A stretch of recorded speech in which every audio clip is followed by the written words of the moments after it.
This hour that Donald Trump and his lawyers have just been informed about 20 minutes ago that the former president needs to be at a federal court in Miami on Tuesday at 3 p.m. to be processed on federal charges. This, of course, would be the first president ever to be indicted on federal charges. I want to bring in several members of our investigative team, beginning with Catherine Faulders, our senior reporter. And Catherine, what are your sources telling you as far as the number of counts at this point and the range of what's being charged here? David, we're learning from our sources that there appears to be at least 7 counts here. This ranges from everything from the willful retention of national defense information to conspiracy, to a scheme to conceal, to false statements and representations. Obviously, this is part of a more than years-long investigation by special counsel Jack Smith and Trump's efforts to obstruct the government to give documents in his possession with classification markings back to government investigators who at multiple times throughout this investigation have tried to retrieve them from Trump. They still had questions about whether Trump still currently has classified documents in his possession. But again, we're learning that at this hour, we're told by our sources that there are at least 7 counts here, and they range from everything from willful retention of national defense information to conspiracy to concealing documents of record, David. Catherine Faulders, our senior investigative reporter with our investigative unit, again reporting just moments ago that Donald Trump, the former president, and his lawyers have been told to appear in a federal court in Miami next Tuesday. 3 p.m. is the time we're told, but we're still reporting this out. Catherine's reporting so far at least 7 counts. Again, our team working on this, at least 7 counts ranging from obstruction to willful retention. To conspiracy, also part of the initial reporting on what could be coming from the special counsel. I want to get right to our Chief Justice correspondent, Pierre Thomas, working his sources over at the Justice Department. And Pierre, what are you learning from the people you're talking with? Well, David, we have been told by sources who have been following the case that Trump is expected to appear on Tuesday to be processed in connection with these charges. And we've been told by multiple sources that the special counsel has specifically been focusing on efforts to illegally retain classified documents and producing evidence to show that Trump also willfully obstructed the government's efforts to get those documents back. And David, I can put this in perspective. This is perhaps one of the most consequential investigations the Justice Department has done in recent memory. We're talking about investigating a former president who's seeking to be reelected. They knew this was one of the most consequential cases that they've ever pursued, and I'm told that they have built a case month by month to produce compelling evidence to lay out in detail what Trump did in terms of taking the documents from the White House and then what he did in response to a government subpoena to return those documents. Now, we're also being told that law enforcement and sources will be stepping up security in and around that courthouse in Miami because they don't know quite what the response will be. But again, clearly a very consequential moment, and we'll be hearing more in the coming hours and days, David. Pierre, just stick with me here because I know your sources are telling you multiple counts. Catherine's reporting at least 7 counts at this hour.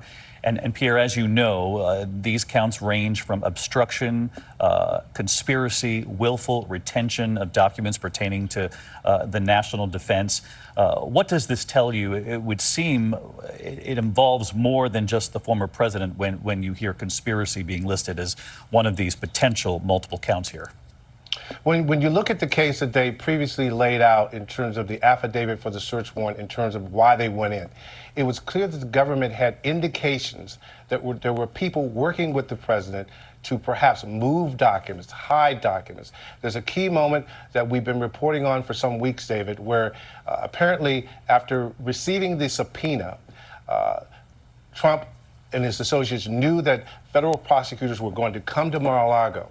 And apparently there's surveillance footage from the room where some of these documents were being held, in which someone is seen taking the documents out the day before the prosecutors were supposed to get there. And also, David, here's another key thing. Well, you know that one of the attorneys for former President Trump issued a statement provided to DOJ saying, as far as they knew, all the documents had been provided. The FBI then gets a tip that there were still more documents there at Mar-a-Lago. And then when they did that consequential raid, they found more than 100 classified documents, David. Okay, Pierre Thomas, as soon as you learn more from your sources, Pierre, just raise your hand there and we'll come right back to you. Again, at this hour, we are on the air, ABC News Live coverage. Former President Donald Trump has been informed, he and his attorneys have been informed that the special counsel will hand down an indictment in this case after a months-long investigation lasting actually more than a year here into the handling of classified documents discovered at Mar-a-Lago. We are told at this hour multiple counts this involves. He's been told to appear in federal court 3 p.m. on Tuesday. I want to bring in John Santucci, also with the investigative unit. John, of course, covered Donald Trump for years when he was president. And John, as to be expected, we wondered if this would happen, and it has played out. The former president confirming himself that he and his attorneys have been informed. He writes that I have been indicted. David, a very lengthy post from Donald Trump on his social media platform, Truth Social.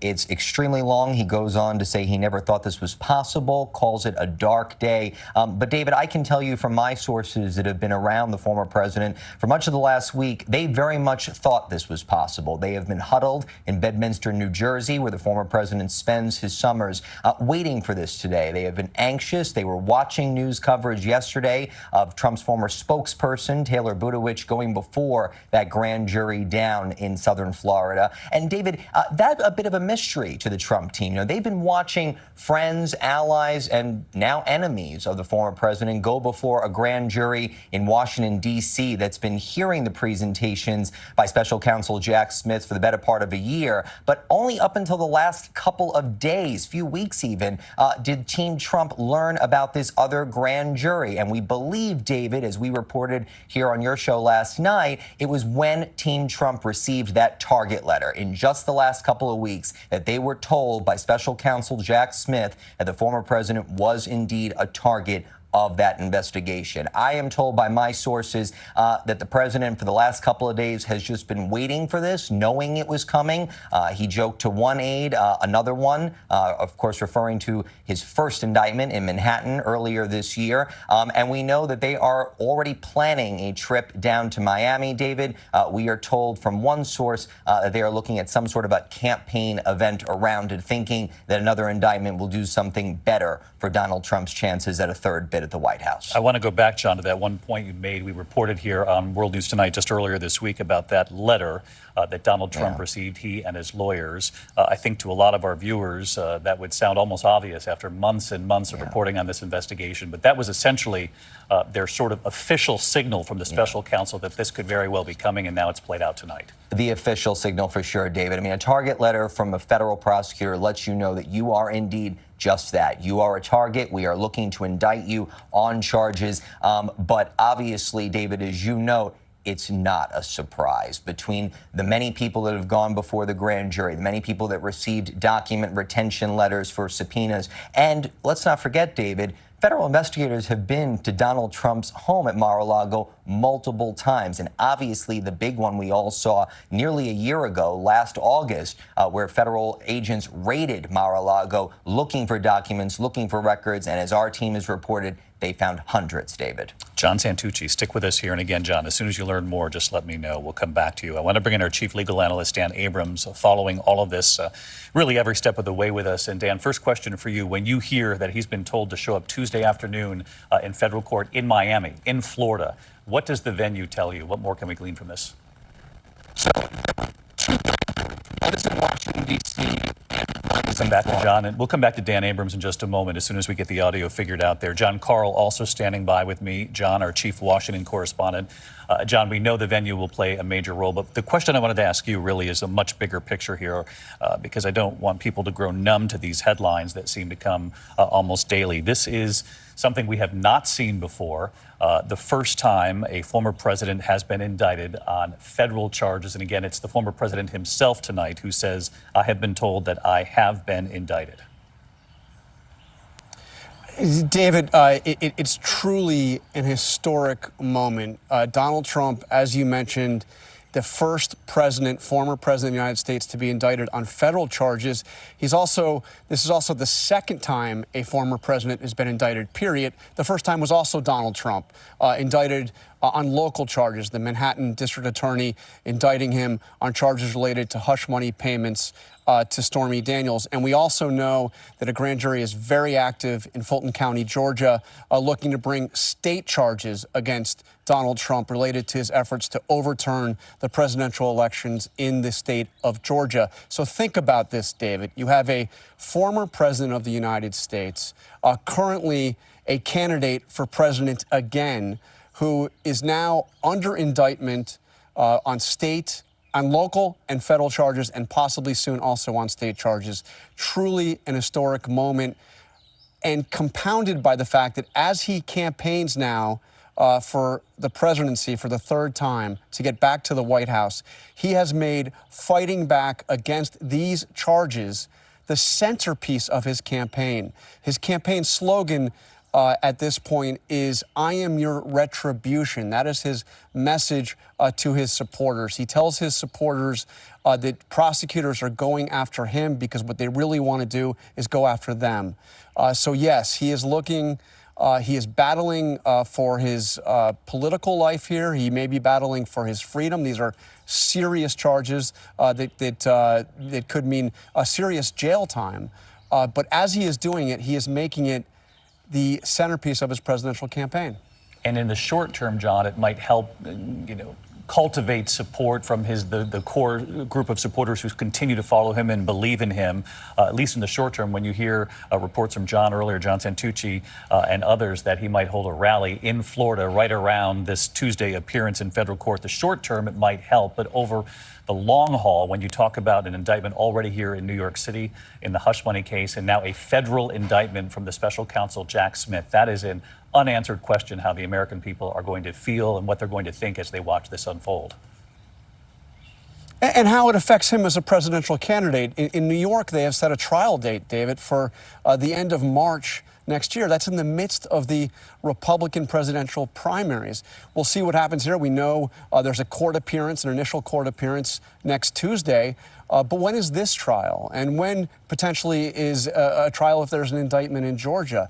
He may be spending more time in courtrooms defending himself against, again, serious charges than he is able to spend on the campaign trail. So how will the American people respond to that? How will he campaign around that?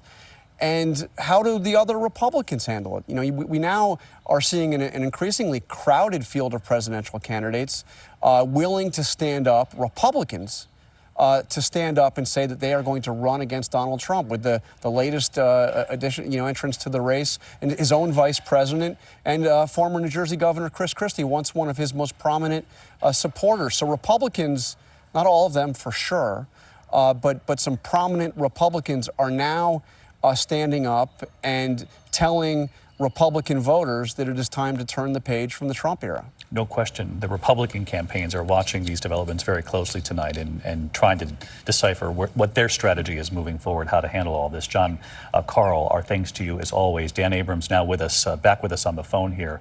Dan, a couple of really important legal questions to help guide our viewers at home. When you heard that this appearance is 3 p.m. Tuesday in Miami federal court, what does the venue tell you? So that's a very significant point on where the crimes occurred. There are two grand juries. There's one in Washington, D.C., there's one in Florida. And one of the reasons that the one in Florida was so significant is because you generally have to charge a crime where it occurred. And they are alleging that these crimes occurred at Mar-a-Lago. And so that is why you have this grand jury in Florida. Now, I would say something else about the totality of the counts here. There were a lot of possible crimes that were being investigated here. Illegal retention of documents, the possible crime with regard to retaining national defense information, obstruction of justice being one of the most important ones. It seems, based on the information we have right now, that he's been charged in connection with all of them, that, in effect, the book has been thrown at him with regard to all of these counts. Now, the most significant thing we need to wait for is exactly what is the evidence? What do they have? There's been a lot of reporting out there about possible audio tapes, possible witnesses who are going to come forward, possible people who were at Mar-a-Lago.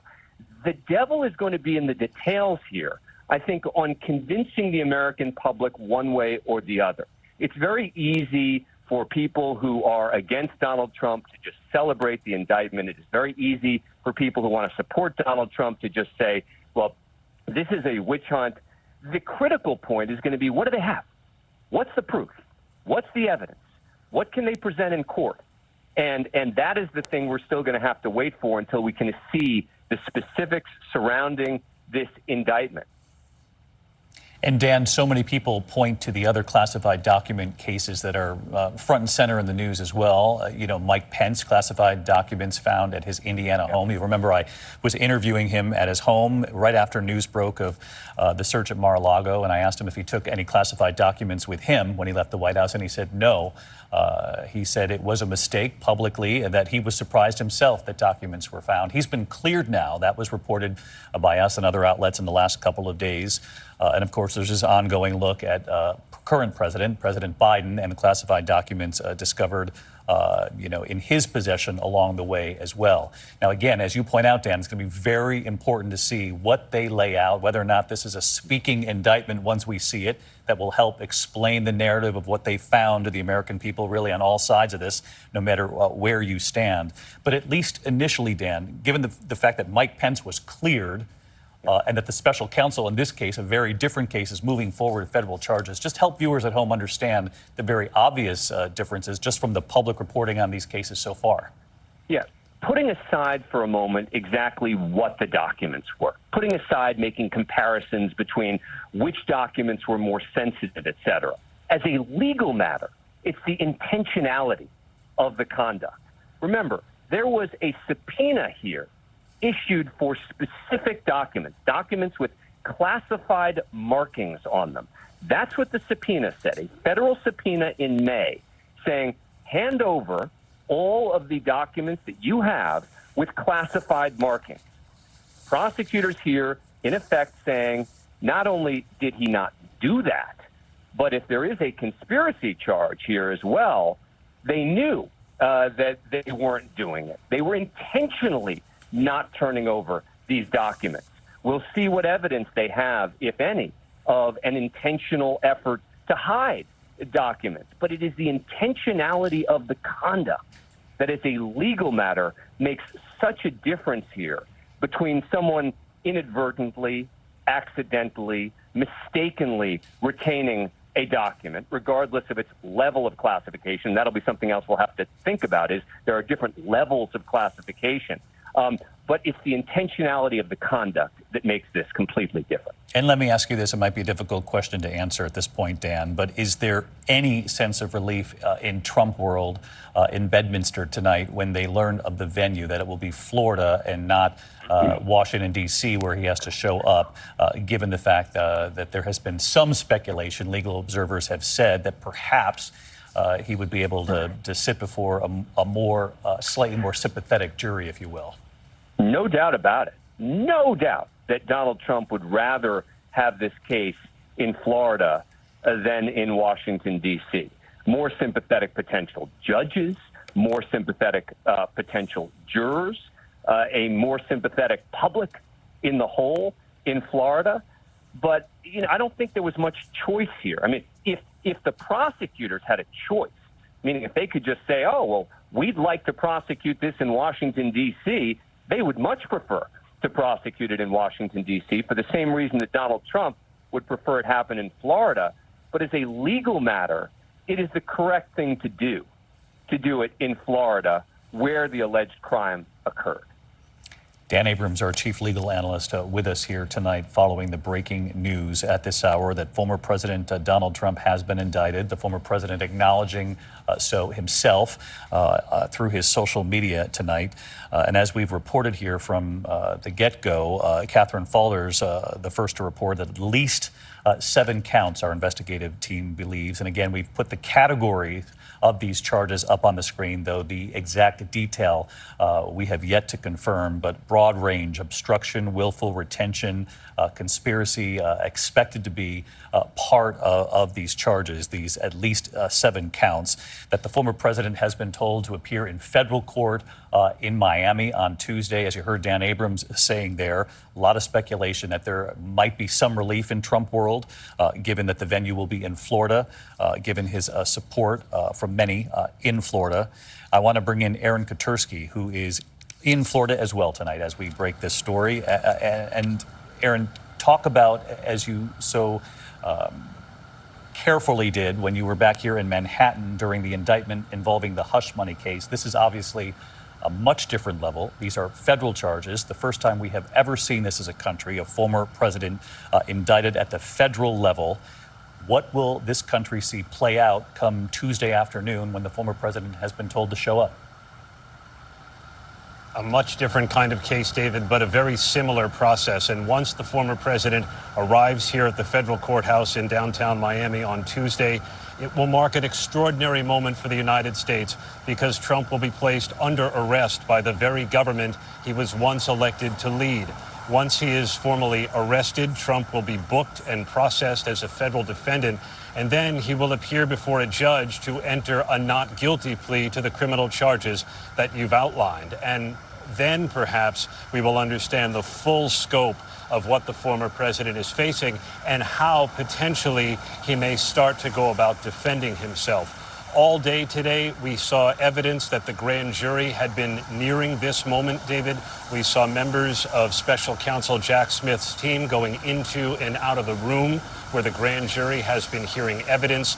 Their exact process has been kept secret, but now we know it has culminated in this indictment, and the former president will be here on Tuesday to answer the charges, David. An extraordinary scene the country will watch unfold come Tuesday. Aaron Katersky in Florida for us tonight. Aaron, thank you. I want to bring in our political director, Rick Klein. Rick, you know I always come back to you with this question, and the reason I do it is because I think this is a question people at home have every single time one of these headlines of this magnitude actually breaks involving the former president. This time, actually, we have never seen this, uncharted territory, but there's nothing that says that a former president who's been indicted at the federal level, charged, that he would not be able to run for office. And even if, and this is, I don't want to get ahead of ourselves, but even if there's some sort of conviction at the end of this long process, what are the ramifications if you're running for president? Yeah, there is no federal law, there's no constitutional provision that allows, that prevents someone from running for president of the United States, even if they are currently behind bars. In fact, in 1920, we had a socialist candidate for president who was serving a prison sentence and got almost 1 million votes. You have to go back that far for any kind of precedent. And as you said, we're a long way from any of that. But look, there's also evidence that the last legal case brought against him may have bolstered his standing. Donald Trump only doing better in the primaries since then. Our poll from about a month ago, David, showed that about 54% of Americans thought that he deserved to face criminal charges in this case about classified documents. But that same poll had a numeric advantage for Trump versus Biden. So it may be that a lot of this information is already out there. And we saw Donald Trump tonight set a fundraising appeal within about 15 minutes of breaking the news of his own indictment. He is asking people to raise money. There's no doubt in my mind that it will be a successful appeal because if we know anything about Donald Trump, is that his base is extremely loyal. But again, the bottom line, Rick, that even though we're now witnessing a former president being indicted on federal charges at the federal level, he can still run for president. Nothing stops him. Nothing stops him. It becomes practically harder because he has to make court dates. As John Carl was mentioning, the timeline here is very inconvenient, but he is allowed to run for president even while under indictment, even if he were to be convicted. Rick Klein, our political director. Rick, thank you as always. I want to bring in Rachel Scott. She is live in Iowa, which tells you she's already out on the campaign trail covering the race for the White House. Rachel, I come to you because I know you've been reporting on all of the other Republican candidates. It's now a somewhat crowded field.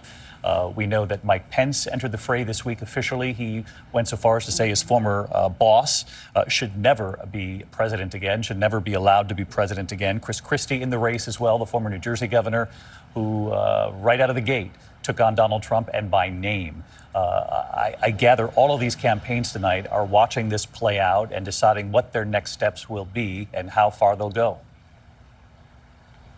Exactly, David. But right now, I could tell you that most of this very crowded Republican field is walking a fine line. You heard Trump's own former vice president, Mike Pence, say that he's unfit to serve again, calling out the former president directly and by name when he launched his presidential campaign this week. But just hours ago, I had an opportunity to press Pence on whether or not a former president who is facing multiple investigations best represents the future of the Republican Party. And while Pence told me that he believes there needs to be new leadership, he says that an indictment would further divide the country, but still says that no one should be above the rule of law. You have former New Jersey Governor Chris Christie. He says that an indictment does not look good for any political candidate, but is still waiting to see sort of how this all plays out. So far, in this very crowded field of 12 Republican candidates, only one candidate, former Arkansas Governor Asa Hutchinson, has come out and said that indictments of a former president should be enough reason for them to step aside.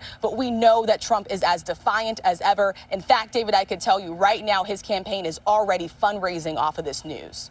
Rachel Scott in Iowa, covering the race for president and what will undoubtedly be a very strong and powerful dynamic in the days, weeks, and months ahead, how all the other candidates now handle this who are trying to get that Republican nomination and having to get through Donald Trump to get there.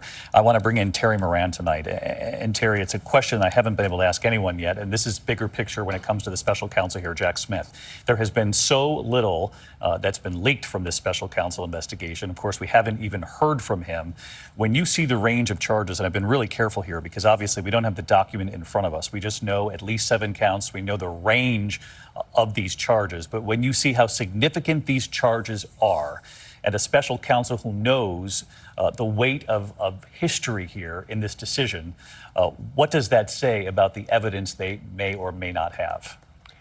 To me, David, it shows that this prosecutor, Jack Smith, must believe that he has the evidence to make these convictions because he knows this target is unprecedented in our history. And he has demonstrated by not whispering a word to the press, that office just did not leak, that he would do it by the book and amass this evidence with care, with the rigor that is expected of federal prosecutors, and that he has a reputation for, because that's the only way this thing becomes normal. And by that I mean it is an extraordinary, historic circumstance, the indictment of a former president by the Justice Department that he once led, as Aaron pointed out. But it is going to become an ordinary criminal case in federal court. It must, for justice to be done equally. There are hundreds, more than 1,500 done every year, and what we can expect is he will have access to all of the documents, Donald Trump will, and all of the evidence that will be used against him, as any other criminal defendant is. He has a right to a speedy trial in 70 days if he wants it, or he might waive it. This is the saving grace of the American system, is that it will get put into the courts, where the people who do this every day for a living, including Trump's own lawyers, are going to handle it the way every other case is handled. That is the only way that the country will have confidence in the outcome of this case, no matter how it goes. But what this tells me is that Jack Smith has done his homework and is ready to proceed now, no matter who the target is. And as we focus on Jack Smith here for a moment, Terry, thank you. I want to bring back in Pierre Thomas, who has just learned from his sources that this will be, and you heard me mention this earlier, this question of whether or not this would be a speaking indictment, which essentially means, will the special counsel lay out in narrative detail what they've uncovered and why they believe what they've uncovered is truly significant here? And Pierre, you've learned that's exactly what they plan to do? David, I've been told to expect a speaking indictment to lay out chapter and verse what took place, because they understand that this is a historic case. They understand who's involved, and they know that they have a responsibility to give the American public explicit detail of what they know. Now, I've been talking to sources for months and weeks now, and they have told me that the evidence amassed by the FBI is compelling and in some cases devastating. And one of the things that we can see by the conspiracy charges, although we've not yet seen the specifics, is that that speaks to the fact that there were other people allegedly working with Trump to conceal and keep these documents from the federal government. And The key here is that some of those people likely have become witnesses, David. Pierre, thank you. I want to bring back in Dan Abrams because, Dan, I know so much of this depends on the venue, the judge who oversees all of this as it plays out. But is there a chance, and I'm asking for those who are watching at home, is there a chance that this all plays out during this election cycle so that voters can witness the evidence, witness what a potential jury finds in this case? Could we see this done actually before the 2024 election? I think it's likely that it would happen before the 2024 election. But remember, a lot of that power remains with the defendant himself. The defendant has a lot of ability to delay or move things more quickly if he wants. So we're going to have to see exactly what Donald Trump decides and his legal team that they want to do about the timing here. But no question that this could all be tried and resolved before the November 2024 election. And again, we always talk political calculation when it comes to Donald Trump, but we're talking about very serious charges here, Dan Abrams. He also has to take into account the real possibility that with these kinds of charges, you're talking about the potential prison time possibilities here if there's a conviction. Absolutely. And I think this is a very different case than the New York case, both factually and politically. I think that we talk a lot about, well, there was the New York case also. I really do believe that case becomes secondary to this case. This one becomes much more significant. If Jack Smith has the kind of evidence that Pierre is talking about, it becomes a much more overwhelming one. And this is where politics and law intersect. Maybe in this case, they can convince the public as well. Dan Abrams, our thanks to you. And for those of you watching, as we learned, we came on the air shortly after 7 o'clock Eastern. A former president, Donald Trump, has been indicted on federal charges. The first time we've ever seen this, at least 7 counts. Our coverage continues. ABC News Live, abcnews.com. We go back to programming. Good night.